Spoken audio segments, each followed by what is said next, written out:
Assalamualaikum warahmatullahi wabarakatuh. Perkenalkan, nama saya Muhammad Ruby dari Prodi Ekonomi 6B. Di sini saya ingin memenuhi tugas dari Ibu Fitri Amalia, MBA, di mata kuliah Ekonomi Pembangunan. Yang pertama adalah mengapa di negara maju penduduknya tidak sebanyak seperti di negara berkembang. Karena jumlah penduduk di negara maju umumnya tidak sebanyak di negara berkembang karena beberapa faktor.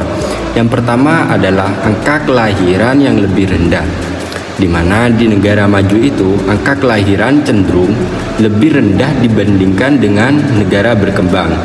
Jadi seperti ini itu disebabkan karena beberapa faktor seperti pendidikan yang lebih tinggi terutama di kalangan perempuan, serta akses yang lebih baik terhadap kontrasepsi dan perencanaan keluarga.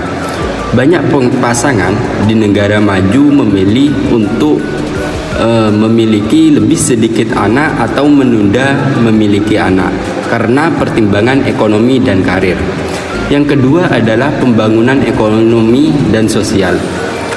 Di negara maju umumnya memiliki tingkat urbanisasi yang tinggi, di mana lebih banyak orang tinggal di kota besar dengan biaya hidup yang tinggi. Nah, ini itu disebabkan keterbatasan dalam jumlah anak yang dapat dipelihara secara finansial. Dan faktor yang ketiga adalah sistem kesehatan yang lebih baik.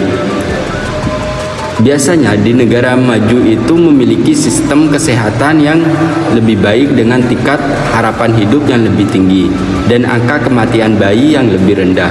Karena itu, meskipun jumlah kelahiran rendah, anak-anak yang lahir cenderung lebih banyak yang bertahan hidup sampai dewasa.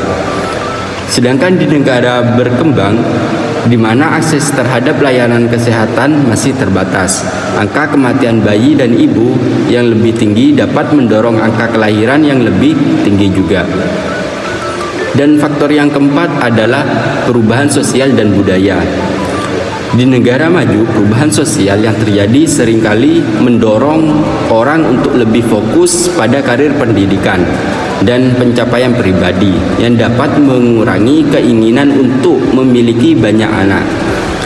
Sementara itu juga di negara berkembang, norma sosial dan budaya lebih mengutamakan keluarga besar masih lebih dominan, yang mendorong angka kelahiran yang lebih tinggi. Dan yang terakhir yaitu stabilitas ekonomi dan politik,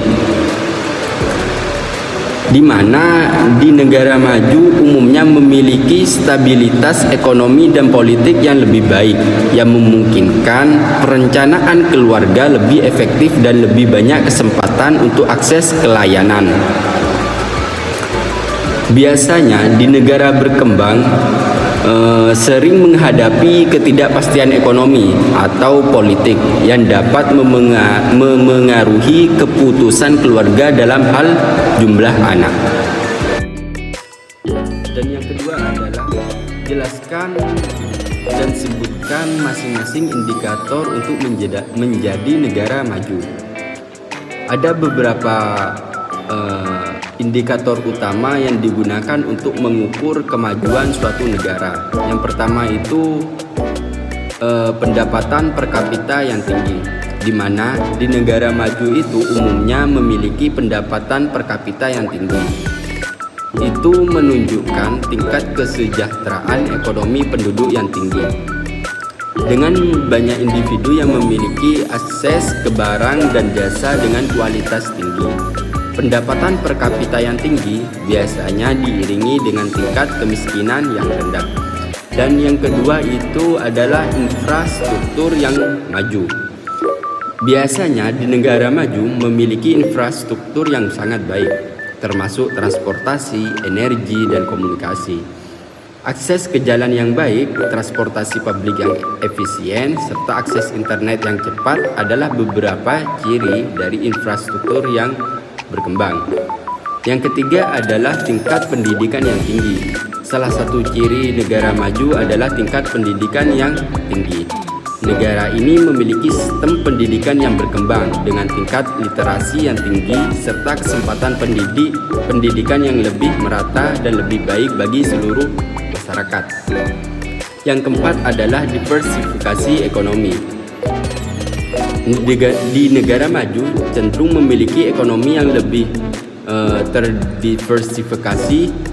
Artinya negara tersebut tidak terlalu bergantung pada satu sektor ekonomi saja dan jasa yang berkembang, yang membantu ekonomi tetap stabil meskipun ada perubahan global. Dan yang terakhir itu adalah tingkat pengangguran yang rendah. Di negara maju memiliki tingkat pengangguran yang relatif rendah, di mana mereka itu memiliki sektor pekerjaan yang luas, kesempatan kerja yang tersedia bagi mayoritas pekerja, kesempatan program pelatihan yang membantu pekerjaan menyesuaikan diri dengan kebutuhan pasar untuk tenaga kerja. Mungkin hanya itu yang bisa saya sampaikan, kurang lebihnya saya mohon maaf. Wassalamualaikum warahmatullahi wabarakatuh.